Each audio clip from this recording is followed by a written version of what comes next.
쌤입니다. 제가 이전에 LC 리뷰 방법이라는 영상을 올려드렸어요. 각 파트별로 어떤 식으로 리뷰를 하고 공부를 해야 되는지에 관해서는 올려드렸죠. 오늘은요, 제가 LC는 파트 4에서 리뷰를 시작해야 된다라는 이야기를 하려고 합니다. 왜 파트 4에서 리뷰를 해야 하며 어떤 식으로 파트 4를 리뷰해야 되는지에 관해서 말씀드리도록 하겠습니다. 여러분들이나 저나 같이 동의하는 부분이 뭐냐면은 토익 LC는요, 당연히 각 파트별로 전략 세팅도 중요하겠지만 듣기 양이 절대적으로 많아야 합니다. 그러면 그렇다고 해서 무턱대고 그냥 많이 듣는 것이 아니라 결국 본인의 루틴을 만들어야 하는데 어떻게 하면 정해진 시간 내에 가장 효율적으로 듣기 공부를 할 수 있냐라는 거겠죠. 여러분들이 가지고 있는 문제집에 LC 100문제를 한 번에 풀어야겠죠. 그리고 틀린 문제를 리뷰해야 된다는 건 이미 알고 계시잖아요. 일반적으로 만약에 틀린 문제를 리뷰하라고 하잖아. 그러면 어떨 가능성이 높습니까? 그냥 파트 1부터 그냥 정주행을 하면서 리뷰할 가능성이 높습니다. 파트 1, 파트 2 리뷰를 하다가 진이 다 빠지는 경우가 있습니다. 그래서 가장 문제가 많이 배치되어 있는 파트 3와 파트 4 리뷰를 제대로 하지 못한다라는 거죠.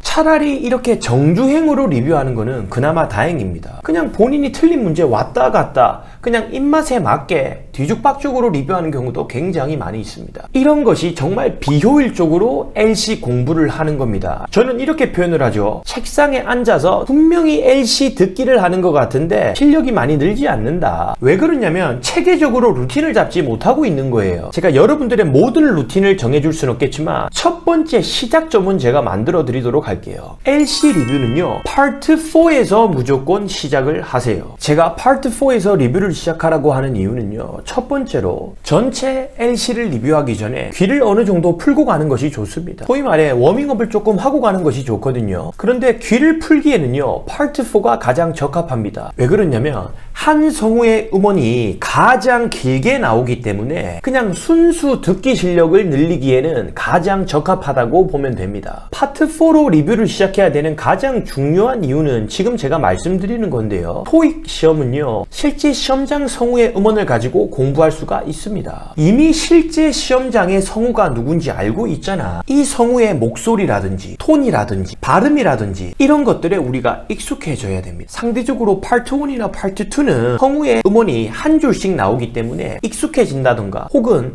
분석하기에는 적합하지가 않습니다. 그런데 파트 4는요, 아까도 말씀드렸지만 이 성우가 계속해서 말을 해줍니다. 결국에 이 성우의 음원에 충분히 익숙해질 수가 있고요, 나아가서 분석까지 할 수 있다라는 거겠죠. 막연하게 체계성 없이 그냥 듣기가 어렵네 이게 아니라 여러분들이 어려워하는 성우를 파악을 하셔야 돼요. 호언장담 같은 건 하면 안 되는데 분명히 여자는 영국인이 어렵고 남자는 호주인이 어려울 거예요. 자, 그러면 지금부터는요, 어떤 식으로 파트 4 리뷰를 해야지 성우들을 탈탈탈 털면서 공부를 할 수 있냐, 이거에 대해서 제가 지금 말씀드릴게요. 거창하게 네이밍하는 것은 좋아하지 않는데요, 저는 이거를 현장에서는요, 스크립트 암기 공부법이라고 합니다. 기본적인 리뷰 방법은요, 제가 다른 영상에서 자세하게 말씀을 드렸는데요, 결국에 100문제를 풀고 나서 틀린 문제를 리뷰할 때 여러분 스크립트는 함부로 보면 안 된다라고 말씀을 드렸죠. 충분히 반복 듣기를 하고 나서 확인하는 정도로서 스크립트를 활용하라고 했죠. 그러면 스크립트를 보고 나서 어떻게 합니까? 그냥 넘어가는 것이 아니라 웅얼웅얼 따라 읽으라고 했어요.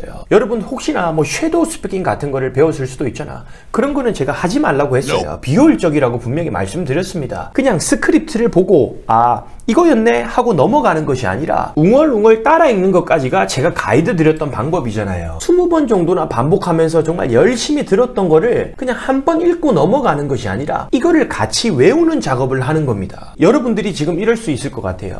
갑자기 스크립트를 외우라고? 나는 그냥 토익 듣기 조금 하고 싶은데 갑자기 스크립트를 왜 외우는데? 그거야말로 비효율적인 거 아닙니까, 선생님? 하실 수도 있어요. 제가 지금 분명히 합니다. 모든 문제의 스크립트를 외우는 거는 불가능하고 그런 시도를 하라는 것이 절대 아닙니다. 여러분들이 어려움을 겪는 성우의 한 지문 정도 있잖아. 예를 들어 영국인 여자가 어렵잖아. 그러면 영국인 여자 스크립트를 딱 하나 선정을 해. 그런 다음에 이 스크립트 하나만큼은 한번 외워보라는 겁니다. 저랑 현장에서 같이 한 사람들은 알 거예요. 이거 외우는 거 있잖아, 어려울 것 같지? 생각보다 진짜 쉽다. ETS 실제 시험장의 성우 많을 것 같죠? 4명입니다. 4명. 여자는 영국인, 미국인, 남자는 캐나다인, 호주인입니다. 스크립트 딱 4개만 외워보라는 거예요. 합리적으로 이런 의문을 품는 것도 저는 정상이라고 생각합니다. 스크립트를 암기하는 것이 듣기 실력을 향상시키는 것과 관련이 있나요? 듣기 실력이라는 거는요, 우리 귀가 갑자기 열려서 들리는 것이 아니라, 귀가 갑자기 뚫리는 것이 아니라, 여러분들이 가지고 있는 뇌가 귀로 들어오는 정보를 빨리 잘 처리를 해야 됩니다. 결국에 우리 슈퍼컴퓨터가 들어오는 정보 자체를 빨리빨리 잘 처리를 해야 돼. 여러분들 이런 어려운 이론을 이해하려고 하지 마시고, 어려움을 겪는 지문을 한두 개 정도는 암기를 하고 슈퍼컴퓨터가 이것에 익숙해지게 만들어주는 것이 중요하다라는 거죠. 이게 처음에는요, 스크립트 하나로 시작을 합니다. 그런데 여러분들이 슈퍼컴퓨터에다가 계속해서 이런 것들을 누적시키잖아, 암기까지 해주잖아, 그때 실력이 엄청 단기간에 상승하게 됩니다. 자, 그러면 어떤 식으로 외우냐면요, 근데 막 깜지하면서 있잖아, 아 선생님이 외우라니까 억지로라도 외워야겠지, 이게 아니라 조금 이런 느낌이에요. 여러분들이 어떤 연극의 단기 알바를 하는데 이런 대사를 받았어. 그러면 최소한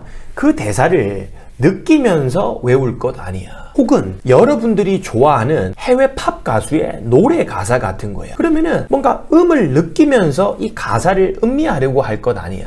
여러분들 제 영상 보신 분들은 알잖아요. 저는 비효율적인 공부 방법을 정말 싫어하는 사람입니다. 그런데도 불구하고 뭔가 비효율적이어 보이는 스크립트를 외우라고 하는 거는요, 여러분들한테 엄청나게 도움이 됩니다. 여러분들 확신이 안 드시죠? 제가 여러분들한테 확신을 드릴 테니까 지금 당장 여러분들이 파트 4에서 굉장히 어렵다라고 느끼는 지문 있죠? 꼼꼼하게 리뷰를 한 후에 통으로 한번 외우려고 노력해보세요. 결국에 LC 공부는요, 이런 식으로 파트 4에서 시작이 되어야 합니다. 스크립트 하나 암기하는 것에서 시작을 해보세요. 그러면 여러분들 분명히 루틴이 잡히고 체계가 생기고 스스로 공부 방법에 대한 확신이 생기기 때문에 스크립트 하나 외우던 것에서 2개 외우게 되고 3개 외우게 되고, 이런 것들이 점점 늘어나면서 실력이 빵 점프하게 될 겁니다. 이 영상 이후에 파트 4 관련해서 제가 방금 말씀드린 이런 공부법을 적용할 수 있는 그런 음원을 올려드릴 겁니다. 파트 4에 중심을 두고 학습했을 때 얼마나 실력이 많이 향상되는지를 여러분들이 한번 느껴보세요.